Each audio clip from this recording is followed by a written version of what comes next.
Enquanto a sucessão de Jair Bolsonaro não é definida, Tarcísio de Freitas e Flávio assumiram as articulações do projeto de lei que prevê a redução das penas. A dupla passou a conduzir conversas com o relator, o deputado Paulinho da Força, e com lideranças do Centrão para acelerar a tramitação do texto e beneficiar o ex-presidente. Deputados da oposição relatam que Paulinho ainda não apresentou oficialmente o seu relatório, o seu parecer, mas se mostram satisfeitos com a proposta preliminar que reduziria de forma significativa essas penas. Pela versão descrita pelo relator e parlamentares, condenações de até 17 anos seriam extintas e as superiores a esse tempo seriam reduzidas para cerca de 2 anos e meio. Após a prisão de Bolsonaro, Tarcísio e Flávio passaram a conversar com mais frequência para manter a oposição unida e demonstrar força no Congresso Nacional. Começar essa rodada com o Mota, Tarcísio e Flávio numa articulação conjunta para avançar com o projeto da dosimetria, mas há uma indicação que seria uma redução substancial dessas penas se esse projeto fosse aprovado, a maneira como ele está sendo redigido pelo Paulinho da Força. Mota, 2 minutos e meio. Esse é o grande mistério do Brasil. Cadê esse texto? A gente continua falando sobre um texto que ninguém conhece. É uma coisa meio sem sentido. Esse projeto, seja lá qual for, tem que andar rápido, porque se demorar muito, daqui a pouco, todos os presos já terão cumprido suas sentenças e esse projeto será inútil. Esse é um desafio enorme para a direita. A direita precisa escolher entre convicção e resultado prático. Evidentemente, o ideal é juntar as duas coisas, convicção e resultado. E a única forma de fazer isso é com um projeto de anistia. Pois é, várias análises a respeito dessa discussão, esse tema que vem sendo tratado na Câmara dos Deputados. Você, Kriegner, quais são as reflexões necessárias a partir desse outro texto, o PL da dosimetria, mas há uma indicação de redução substancial, sensível, dessas penas, 1 minuto e meio. Vai ser mais difícil, Caniato, que seja de fato aprovado um projeto da anistia como é esse que voltou a ser defendido depois da prisão do presidente Bolsonaro. Até porque não existe materialidade ou uma evidência concreta de que aqueles que se opunham lá atrás, depois do evento da prisão, agora passam a mudar de opinião e passam a se posicionar favoráveis a esse projeto, né? É a questão que lá a primeira versão que tinha sido aventada sobre a anistia não incluía o presidente Bolsonaro e as pessoas ali daquela primeira linha cadeia de comando suposta, né? Até na época o próprio presidente Bolsonaro disse: não, esse projeto não tem a ver comigo, esse projeto é para as pessoas. E aí depois passou a ter a ver com ele e aí passou a não ter mais a ver com ele, agora tem a tentativa de voltar àquilo que nunca foi. Então essa confusão realmente traz uma instabilidade e da concretude. Qual é a possibilidade concreta de se aprovar um projeto da anistia ampla, geral e restrita, que na minha visão seria o melhor, é aquilo que traria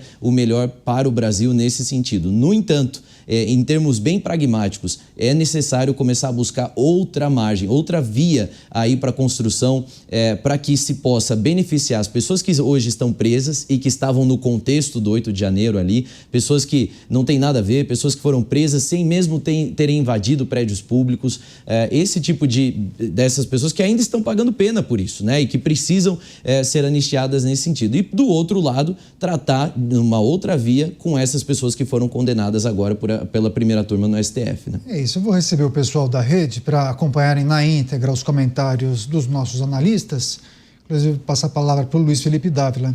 Deixa eu só receber as pessoas que nos acompanham pela rede Jovem Pan, Notícia em Destaque, algumas figuras fazendo uma articulação, conversando com muitas lideranças na Câmara dos Deputados para avançar com o projeto que prevê a redução de penas para aqueles que participaram dos atos do dia 8 de janeiro. Há uma defesa, inclusive, que essa votação aconteça nos próximos dias.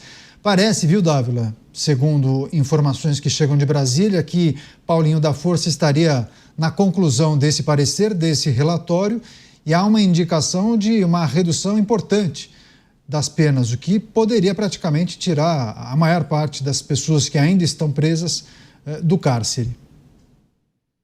Bom, a primeira coisa que a direita tem que fazer é vigília na casa do Paulinho da Força para esse projeto sair o mais rápido possível, porque é tudo uma questão de oportunidade. A oportunidade é agora. Esta briga do presidente da Câmara, Hugo Mota, e do presidente do Senado, Davi Alcolumbre, com o governo, abre um espaço para votar esse projeto da dosimetria que estava parado na gaveta. E a gente não sabe até quanto a briga vai durar. Então, já que já está em fase de briga, é hora de pressionar o Paulinho da Força, apresentar esse relatório, se possível, na próxima semana, para aproveitar o momento da política e colocar em votação. Quanto à anistia, se o projeto for colocado em votação, pode ser apresentado um destaque, alguém apresentar um destaque de anistia ampla, geral e restrita e vai para votação. Se passar, está aprovado. Mas se não passar, aprova-se o da dosimetria e aí a oposição teve a oportunidade de, no voto, vencer ou perder a questão da anistia ampla, geral e restrita. Mas o fato é que tem de aproveitar este momento de briga do Congresso com o Poder Executivo para acelerar o mais rápido possível o trâmite desse projeto.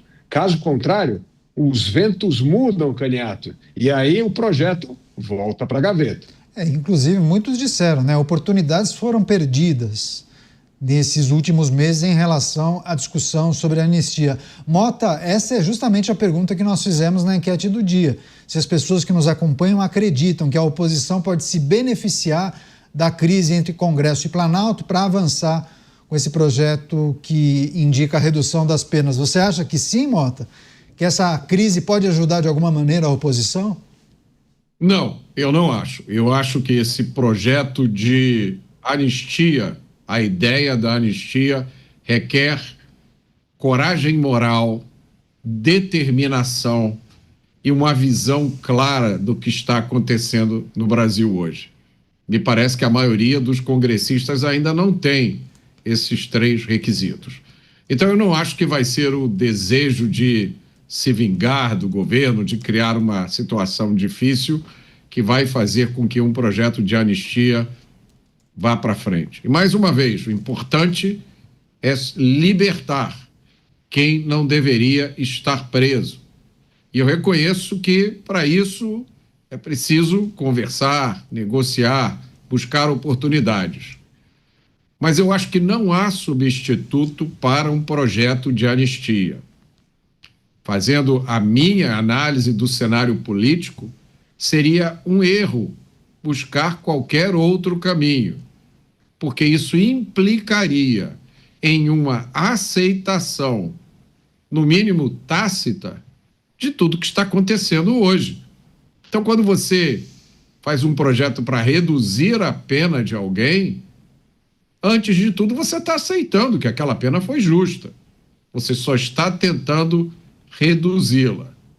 É uma ideia completamente diferente da ideia de um projeto de anistia. É uma super reflexão e discussão em cima da situação atual, né, Kriegner?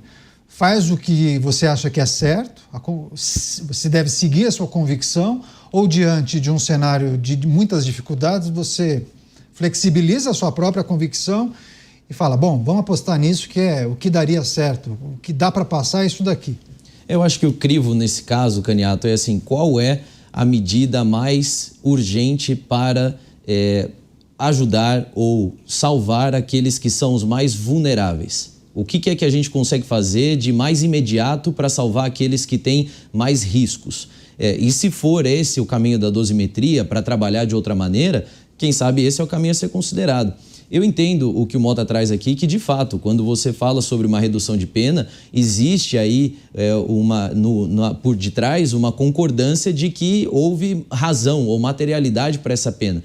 Mas da mesma maneira, de certa maneira, a anistia, porque se propõe uma anistia, quer dizer, se há um perdão, é porque houve uma ofensa, né? Se há uma anistia, é porque de fato houve uma violação de algo. Então, qual dos maus é o pior? Aí que a gente vai escolher. Na minha visão qual é o meio mais efetivo e imediato para salvar aqueles que são mais vulneráveis. E os mais vulneráveis, na minha opinião, são aqueles que estão presos e que não deveriam estar presos e que são aqueles que não podem pagar grandes advogados, que não têm grandes recursos, que têm suas famílias dependendo deles, pessoas que são idosos, pessoas que já têm outras comorbidades, ou seja, uma série de outros contextos que colocam essas pessoas na vulnerabilidade. O que dá para fazer hoje? É a dosimetria? Então talvez esse é um caminho a ser considerado.